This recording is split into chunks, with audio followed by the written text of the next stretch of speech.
On March 31st, I ran off a list of the 20 largest companies in the world by stock market value. And those names, a good many of which will be familiar to you, but they were led by Apple at slightly over $2 trillion. And it went down to the number 20th was worth 330 odd billion. But those are the 20 largest companies in the world by market value on March 31st. Now, if I had I was hoping I could get a little quiz machine so I could have everybody weigh in on this answer, and we could flash it up a little later, but proved technically impossible. But what I would like you to do is look at that list. Starts off with Apple. Saudi Aramco is a pretty kind of a specialized company. It's I don't know whether it's 95% owned by the government or what, but it's essentially a country that's for sale there in terms of that business.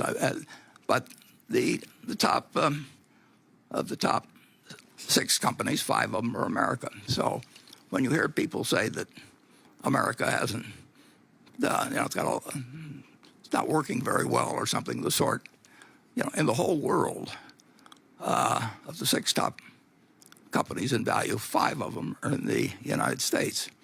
And if you think about it, we talked a little about this last year, but in 1790, we had 0.5% of the world's population. And a little less, we had 4 million people, 3.9 million people. 600,000 of them were slaves. Ireland had more people than the United States had. Russia had 5 times as many people as the U.S. did. Ukraine had twice as many people as the United States. So here we were, but what did we have?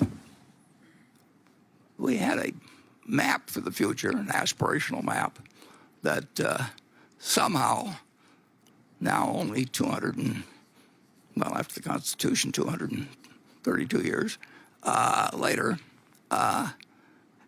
leaves us with 5 of the top 6 companies in the world. It's not an accident. And it's not because we were way smarter, way stronger, anything of the sort. We had good soil, had decent climate. But so some of those other countries I named. And the system has worked unbelievably well. Just imagine thinking of 5 of the top 6 companies in the world ending up with a country that started with 0.5% of the population just a few hundred years ago. But what I would like you to do is look at that list for a minute or two, if you want to, and then make an estimate, make your own guess. How many of those companies are going to be on the list 30 years from now? Here they are, these powerhouses. And how many would you guess are going to be on the list? Well, it's not going to be all 20. It may not even be all 20 today or tomorrow. This was March 31st. But what would you guess? And think about that yourself. Would you put on 5, 8?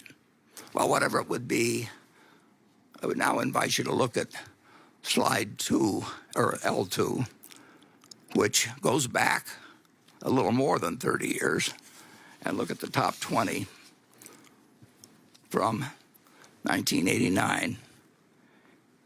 And if you look at the top 20 from 1989, there's 2 things that should grab your interest, at least 2. None of the 20 from 30 years ago are on the present list. None. 0. There were then 6 U.S. companies on the list, and their names are familiar to you. We have General Electric, we have Exxon, we have IBM Corp. I mean, they're still around. Merck is down there at number. None made it to the list 30 years later, 0. And I would guess that very few of you, when I asked you to play the quiz a few minutes ago, would have put down 0. And I don't think it will be 0. But it is a reminder of what extraordinary things can happen, things that seem obvious to you. Japan had this wonderful bull market for a very long time, so you had a number of Japanese companies on the list. Today there are none. And the United States had the 6. Now we have 13. But they aren't the same 6. I would invite you to think about one other thing as you look at this list.